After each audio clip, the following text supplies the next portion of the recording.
विद्यालय शिक्षा विभाग हरियाणा द्वारा एजुसेट प्रायोजित कार्यक्रम। प्यारे बच्चों, हमारा देश भारत 15 अगस्त 1947 से पूर्व अंग्रेज़ों का गुलाम था और अंग्रेज़ भारत के लोगों को तरह तरह की यातनाएं देते थे। मनपसंद रोजगार करने का भी अधिकार नहीं देते थे। एक तरह से लोगों को बंधुआ मजदूर की तरह रखते थे। वे उनको विचारों को सुनना भी नहीं चाहते थे, बस अपने विचार थोपते थे और इस कारण भारत दिन प्रतिदिन दरिद्र और दरिद्र होता रहा।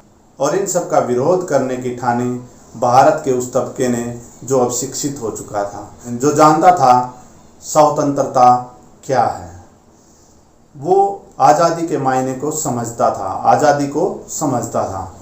और उस तबके ने, एक तबका ऐसा था जो अंग्रेज़ों से बिना लड़े शांति से, अहिंसा से अपने अधिकार चाहता था, अपना हक चाहता था, स्वतंत्रता चाहता था। और उस दल का नेतृत्व किया था महात्मा गांधी ने।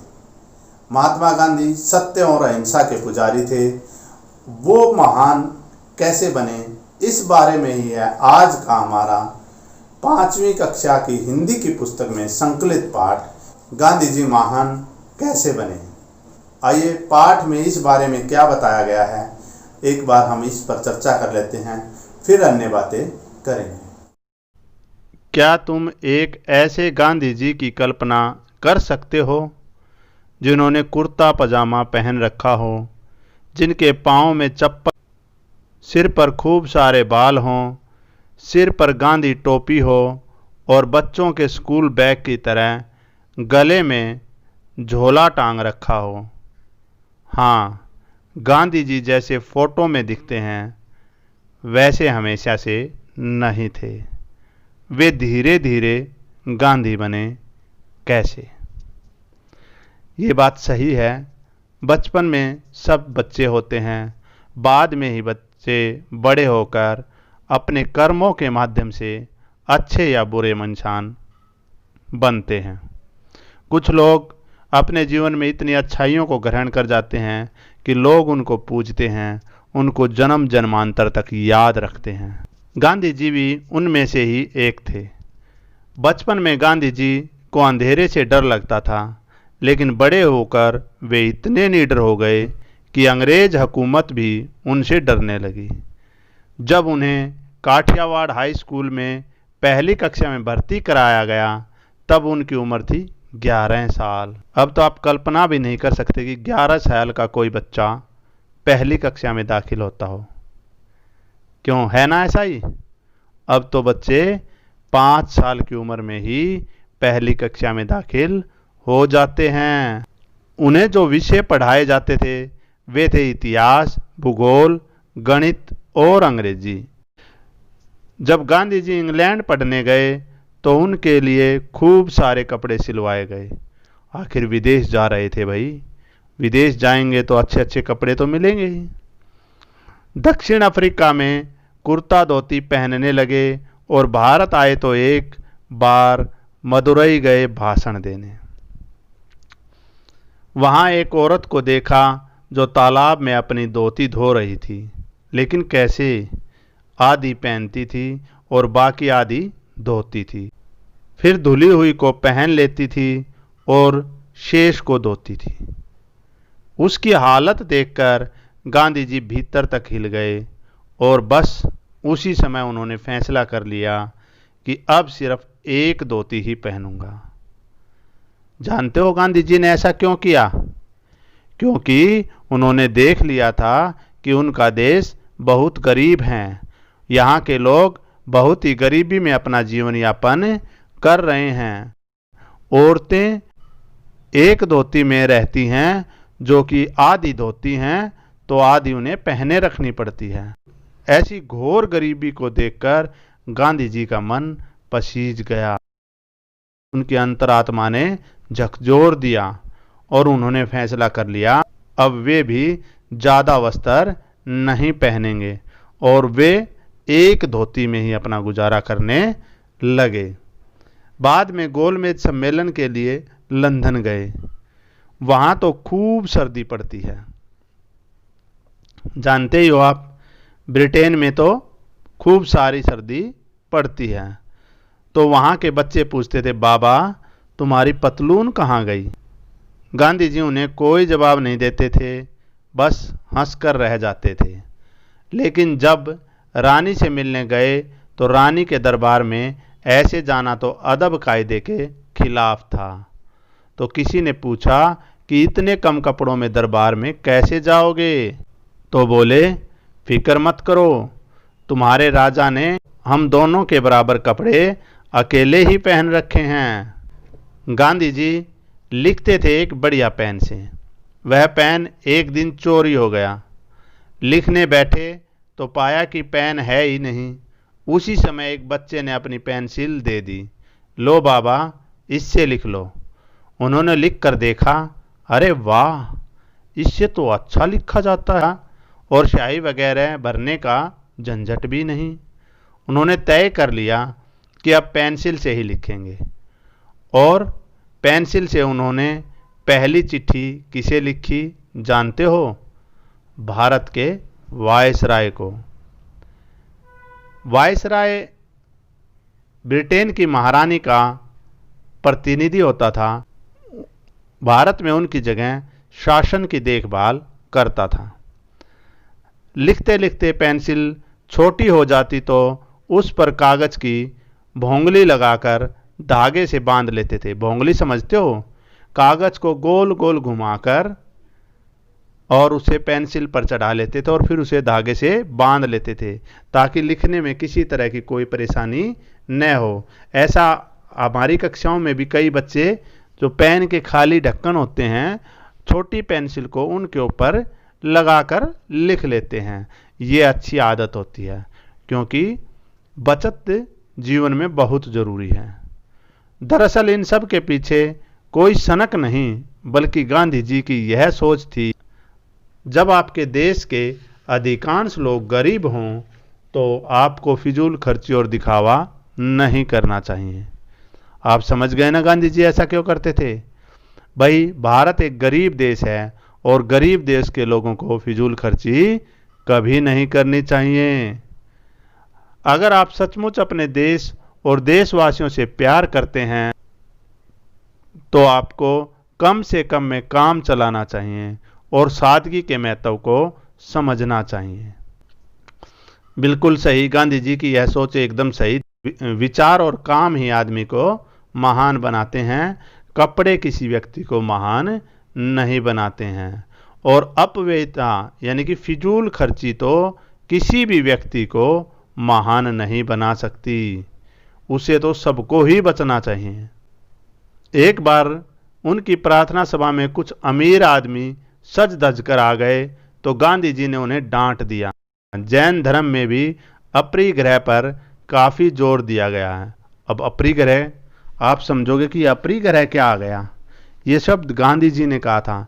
अपरिग्रह का अर्थ होता है अनावश्यक धन एवं वस्तुओं का संग्रह न करना, यानी कि जिन चीज़ों की ज़रूरत न हो उन्हें अपने पास न रखना।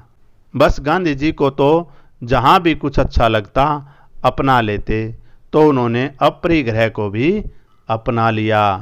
आपको भी प्यारे बच्चों इस सीख को ज़रूर अपनाना चाहिए कि जहाँ भी कुछ आपको अच्छा लगे, जो भी बढ़िया लगे, उसे अपने जीवन में ज़रूर अपनाओ। तभी आप गांधी जैसे महान व्यक्ति बन सकते हैं। गांधी जी के 3 बंदर बहुत मशहूर थे। दरअसल यह एक खिलौना था जो कुछ चीनी बच्चों ने गांधी जी को भेंट किया था, लेकिन गांधी जी ने उन्हें अपने जीवन का साथी बना लिया। आप सबको ही ध्यान होगा, गांधी जी के 3 बंदर थे। एक बंदर अपने मुंह को बंद रखता है, वह कहता है बुरा मत बोलो। दूसरा बंदर अपने कानों को बंद रखता है, वह कहता है बुरा मत सुनो। और तीसरा बंदर अपनी आंखें बंद किए हुए है, वह कह रहा है बुरा मत देखो। जब धोती पहननी शुरू कर दी तो जेब घड़ी कहाँ रखें? पहले हाथ पर बांधने वाली घड़ियां नहीं होती थी। गांधी जी अपनी जेब में घड़ी को रखते थे। जब उन्होंने धोती पहननी शुरू कर दी तो धोती पर तो कोई जेब नहीं थी। तो अब उनके लिए एक नई समस्या आ गई कि वो अपनी इस घड़ी को कहाँ रखें। बस निकाल लिया उन्होंने हल और उस घड़ी को अपनी कमर पर बांध लिया। इस तरह गांधी जी धीरे धीरे वैसे गांधी जी बन गए जैसा आजकल हम उनके चित्रों में देखते हैं। आइए अब बात कर लेते हैं पाठ में आए कठिन शब्दों की। अदब कायदे, शिष्टाचार। अदब कायदे, शिष्टाचार को ही अदब कायदे कहते हैं। अप्रिय ग्रह, यह तो हम पहले भी जान चुके हैं। अनावश्यक धन एवं वस्तुओं का संग्रह न करना। झंझट, परेशानी या विवाद, यानी कि कहते नहीं है भाई मैंने कोई झंझट नहीं चाहिए, यानी कि कोई परेशानी या विवाद नहीं चाहिए। कोई भी व्यक्ति परेशानी या विवाद में नहीं पड़ना चाहता है। फिक्र, परवाह। फिक्र मानी होती है परवाह, किसी की परवाह करना, किसी की फिक्र करना। वायसराय, भारत में सबसे बड़ा अंग्रेज अधिकारी जो रानी के शासन की देखभाल करता था, यानी कि रानी के शासन को चलाता था। हुकूमत, शासन। हुकूमत का अर्थ होता है शासन। शासन समझते हो? देखो हमारी भी अब सरकार है, हमारे देश के प्रधानमंत्री इस समय नरेंद्र मोदी जी हैं। तो नरेंद्र मोदी जी हमारे शासन प्रमुख हैं, वे इस समय देश का शासन चला रहे हैं। और पुराने समय में कौन होता था शासन प्रमुख? गुलामी के दौरान समय में, उस समय भारत का वायसराय शासन प्रमुख होता था। उन्हें कोई नहीं चुनता था, बस रानी वहीं से भेज देती थी। अब तो मोदी जी को चुना है ना हमने। हाँ, हर 5 वर्ष बाद भारत में चुनाव होते हैं। सारी जनता मिलकर अपने प्रतिनिधि चुनती है जो शासन चलाते हैं। अब बात करते हैं अभ्यास के प्रश्नों की। बचपन में गांधी जी को किससे डर लगता था? ये तो आप सब जानते हैं, पाठ के आरंभ में ही आया था कि बचपन में गांधी जी को अंधेरे से डर लगता था। गांधी जी ने सिर्फ एक धोती पहनने का फैसला कब किया? उस घटना को याद करो जब गांधी जी मदुरई गए थे भाषण देने के लिए। तब उन्होंने एक औरत को नहाते हुए देखा था। कैसे देखा था? औरत तालाब पर आधी धोती पहनकर आधी को धो रही थी। उस गरीब महिला को देखकर उन्होंने फैसला कर लिया कि आज के बाद वे एक धोती ही पहनेंगे। गांधी जी सादगी का समर्थन क्यों करते थे? अब आप जानते हो भारत की जनता तो बहुत गरीब है, क्योंकि अगर हम सादगी पसंद नहीं करेंगे तो बहुत ज़्यादा फिजूल खर्ची करेंगे और उससे हमारा देश और गरीब होता जाएगा। भारत की गरीब जनता की भलाई के लिए गांधी जी सादगी का समर्थन करते थे। गांधी जी के 3 बंदर वास्तव में क्या थे? उन्हें किसने भेंट किया था? गांधी जी के 3 बंदर वास्तव में एक चीनी खिलौना था जिसे कुछ चीनी बच्चों ने गांधी जी को भेंट किया था। गांधी जी ने चिट्ठी लिखने के लिए पेंसिल का प्रयोग क्यों किया? ये भी आप जानते ही हैं, क्योंकि उनका पेन चोरी हो गया था। गांधी जी का पेन चोरी हो गया था, इसलिए उन्होंने चिट्ठी लिखने के लिए पेंसिल का प्रयोग किया। आपकी बात। अब हम करेंगे आपकी बात। जब आप किसी व्यक्ति को गरीबी या बेबसी की स्थिति में पाते हैं तो आपके मन में क्या ख्याल आते हैं? अब ये विचार देखिए, आप किसी गरीब या लाचार व्यक्ति को जब देखते हैं तो आपके मन में क्या विचार आते हैं? जाहिर सी बात है आपके मन में भी उसके प्रति दया उत्पन्न होगी। आप उसकी लाचारगी, उसकी बेचारगी पर अफसोस प्रकट करेंगे, यही ना? या कुछ और विचार आ रहे हैं, जो भी आपके विचार हों, आप अपने मन से इसको लिख सकते हैं, क्योंकि गरीब और बेबस व्यक्ति के प्रति हम दया कर सकते हैं और उसकी मदद करने की ठान सकते हैं। गांधी जी को बचपन में अंधेरे से डर लगता था। आपको किससे डर लगता है? डर, बच्चों को डर तो अंधेरे से लगता है। गांधी जी भी उससे डरते थे। बच्चे डरते हैं बिल्ली से, हैं, शेर से और सांप से। अच्छा, और किससे डरते हो? छिपकली से भी डरते हो आप? अच्छा, और अच्छा, कड़कती बिजली से। जब बादलों से घनघोर घटा छाई होती है तो आप कड़कती हुई बिजली से भी डर जाते हैं। तो बच्चों, वैसे हमें किसी बात से नहीं डरना चाहिए। फिर भी भय किसी की पूछ कर नहीं आता है, लेकिन अपने मन को आपको मजबूत रखना चाहिए। अब बात करते हैं पाठ से आगे की। पाठ से आगे का मतलब होता है पाठ में उन चीज़ों का विवरण नहीं आया है। आपको वो चीज़ें बतानी हैं जो पाठ में तो नहीं आई हैं। चलो कोई बात नहीं, जो आपको पता है वो ठीक नहीं है तो हम आपकी मदद कर देते हैं। गांधी जी का पूरा नाम क्या था? गांधी जी का पूरा नाम मोहनदास करमचंद गांधी था। गांधी जी के माता पिता का क्या नाम था? गांधी जी की माता का नाम पुतलीबाई और पिता का नाम करमचंद गांधी था। गांधी जी को सबसे पहले महात्मा किसने कहा? गांधी जी को सबसे पहले महात्मा गुरुदेव रविंद्रनाथ टैगोर ने कहा था। गांधी जी को राष्ट्रपिता की उपाधि किसने दी थी? गांधी जी को राष्ट्रपिता सर्वप्रथम नेताजी सुभाष चंद्र बोस ने कहा था। सत्याग्रह क्या है? सत्य के लिए आग्रह करना ही सत्याग्रह कहलाता है। गांधी जी ने आज़ादी की लड़ाई में इसे एक हथियार की तरह प्रयोग किया था। गांधी जी के 3 बंदर हमें क्या सिखाते हैं? पहला बंदर अपने मुंह को ढके हुए है, वह कह रहा है बुरा मत बोलो। दूसरा बंदर अपने कानों को ढके हुए कह रहा है बुरा मत सुनो। और तीसरा बंदर अपने आंखों को ढककर कह रहा है बुरा मत देखो। आज़ादी की लड़ाई के दौरान हमारे देश के नेताओं ने कुछ नारे दिए जिन्होंने पूरे देश में जोश और उमंग का संचार कर दिया। आइए जाने कौन सा नारा किसने दिया था? हमारे आम जीवन में भी नारों का बहुत महत्व है। नारे हमारे अंदर जोश ला देते हैं।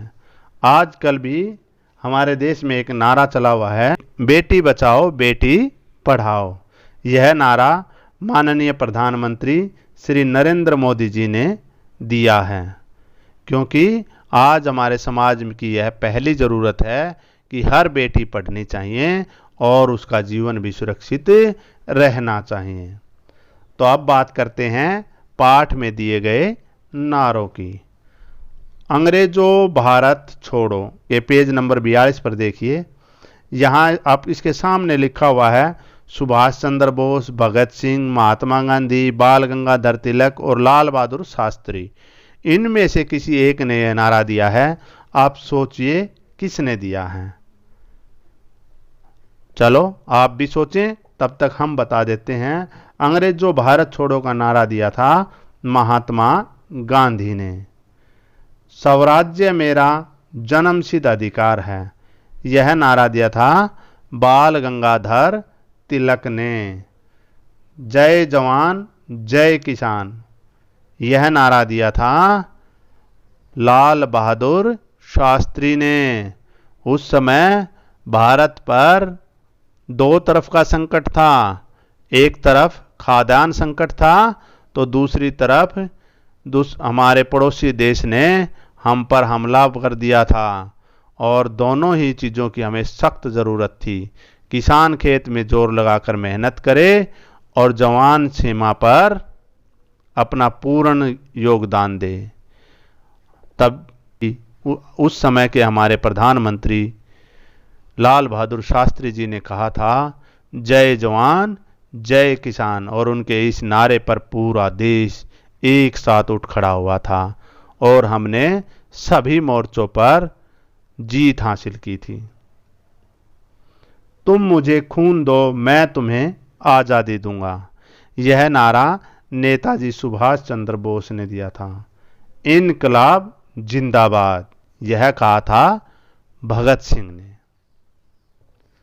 अब करते हैं भाषा की बात। सुने, बोलें और लिखें।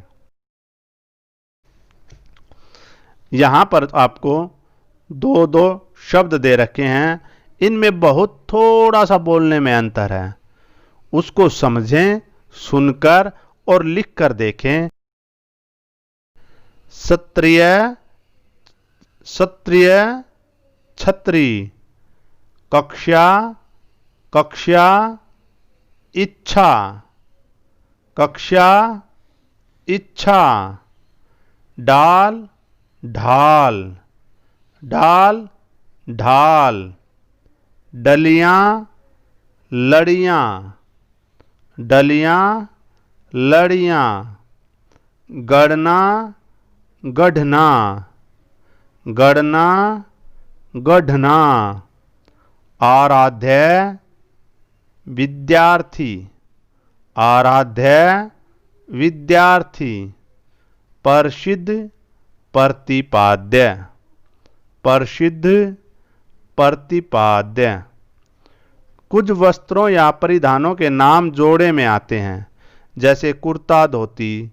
ऐसे ही कुछ परिधानों के नाम नीचे दिए गए हैं, आप उनके नाम जोड़े वाले परिधानों में लिखें।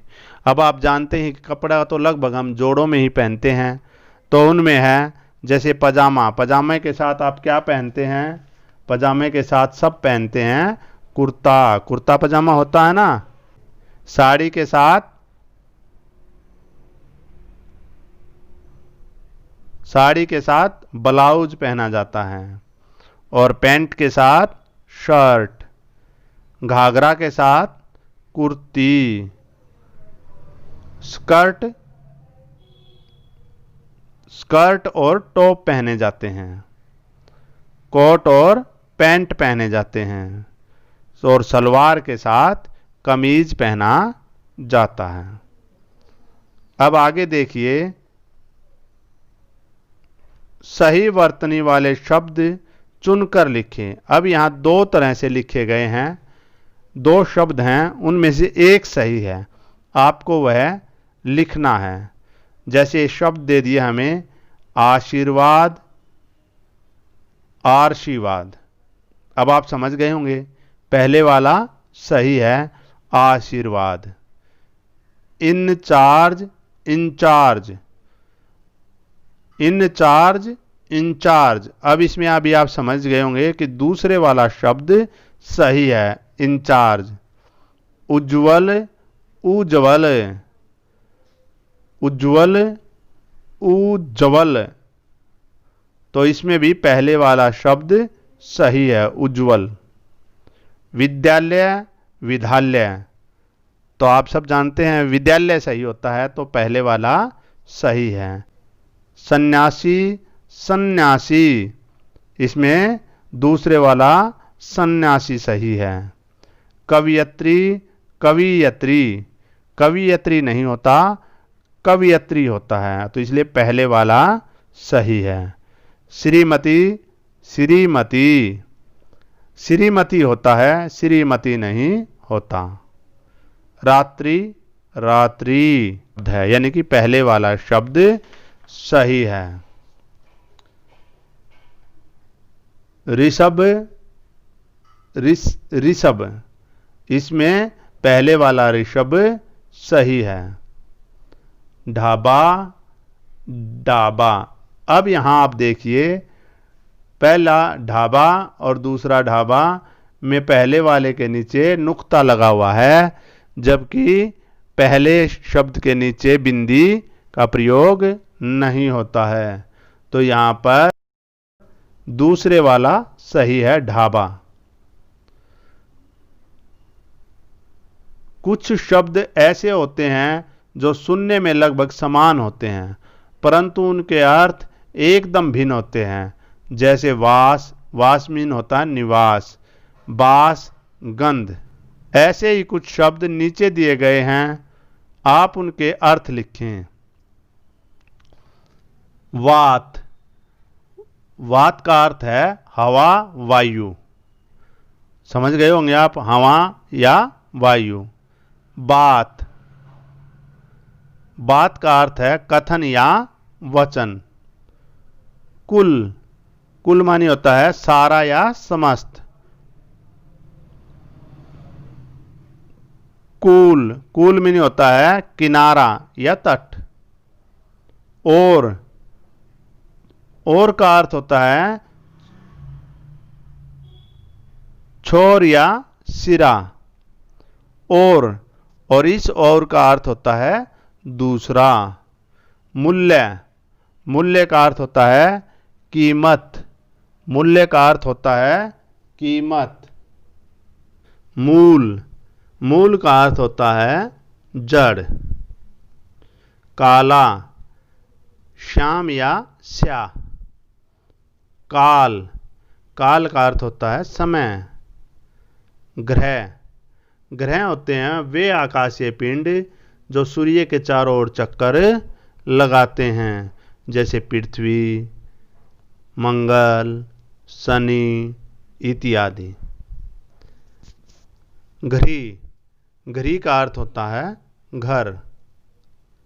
सुत, सुत मीन होता है बेटा। सूत, डोरा या तंतु। कुछ शब्द किसी अन्य शब्द की विशेषता बताते हैं, जैसे अच्छा आदमी में आदमी की विशेषता बतलाई गई है, इसलिए यह विशेष्य है। ऐसे ही कुछ शब्द और उनकी विशेषता बताने वाले शब्द नीचे दिए गए हैं, इनका मिलान करें। विशेषण, विशेष्य। अब देखिए, काली, काली होती हैं घटाएं। हमें इनमें से देखना है दूध, खेत, घटाएं, पर्वत, लड़की, गर्मी, जंगल, आदमी, फसलें और घी। यानी कि विशेषण उधर दिए गए हैं और विशेष्य इधर हैं, कि जिसकी विशेषता बताई जाए वो विशेष्य होता है और जो उसकी विशेषता है वह विशेषण होता है। अब घटाएं की विशेषता होती है वे काली होती हैं। घने, घने होते हैं जंगल। घने क्या होते हैं? जंगल। ऊंचा, ऊंचा क्या होता है? ऊंचा तो पर्वत होता है। समतल, और समतल, समतल होता है हमारा खेत। समतल होते हैं हमारे खेत। सफ़ेद, सफ़ेद होता है दूध। सफ़ेद किसकी विशेषता है? दूध की। लहलाती, और लहलाती हैं, लहलाने की विशेषता किसकी होती है? फसलों की। और फसल की जो होती है वो विशेषता क्या है? फसलें जो हैं वो लहलाती हैं। 2 किलोग्राम, यह वजन की बात है, तो ये किसका होता है भार? घी का। लंबी, और लंबी हमारी होती हैं, क्या होती हैं लंबी? अब देखिए आप, लंबी क्या दे रखी इसमें? दूध, खेत, घटाएं, पर्वत, लड़की, गर्मी, जंगल, आदमी, फसलें और घी। तो इसमें लंबी हो जाएगा हमारा लड़की। लंबी होगा लड़की। बहुत, बहुत क्या होगा? बहुत तो गर्मी होगी कि आज बहुत गर्मी है। और मोटा होगा आदमी, और मोटा होगा आदमी। ओके, आज हमने पाठ में आए कठिन शब्दों के अर्थ जाने, अभ्यास के दिए गए प्रश्नों के उत्तर जाने, आपकी बात की। पाठ से आगे के दौरान हमने गांधी जी के बारे में तथ्यपरक जानकारी प्राप्त की। इसके साथ आज़ादी की लड़ाई में भाग लेने वाले नेताओं द्वारा दिए गए नारों के बारे में भी जाना। भाषा की बात के अंतर्गत आज हमने कुछ ऐसे शब्द बोलना सीखा जिनमें शामिल अक्षरों के उच्चारण लगभग मिलते जुलते से थे, और वस्त्र और परिधानों के भी हमने मेल मिलाया। इसके साथ ही कुछ सही बर्तनी लिखनी सीखी कि किस तरह से हम सही हिज्जे शब्दों के व्यवस्थित कर सकते हैं, यह भी हमने सीखा। बर्तनी संबंधी अशुद्धियों को भी हमने दूर करना सीखा कि सही शब्द कैसे लिखा जा सकता है, यह हमने जाना। कुछ ऐसे शब्दों के बारे में भी जाना हमने जो थोड़ा सा ही बोलने में थोड़ा सा ही अंतर रखते हैं, लेकिन उनका अर्थ बिल्कुल भिन्न है। और अंत में हमने विशेषण और विशेष्य की जानकारी प्राप्त की। इस तरह से हमारा यह पाठ अब समाप्त होता है। आशा है आपको अच्छी प्रकार से समझ आ गया होगा। मिलते हैं बहुत जल्द एक नई वीडियो में और नए विषय को लेकर। तब तक अनुमति दीजिए। नमस्कार।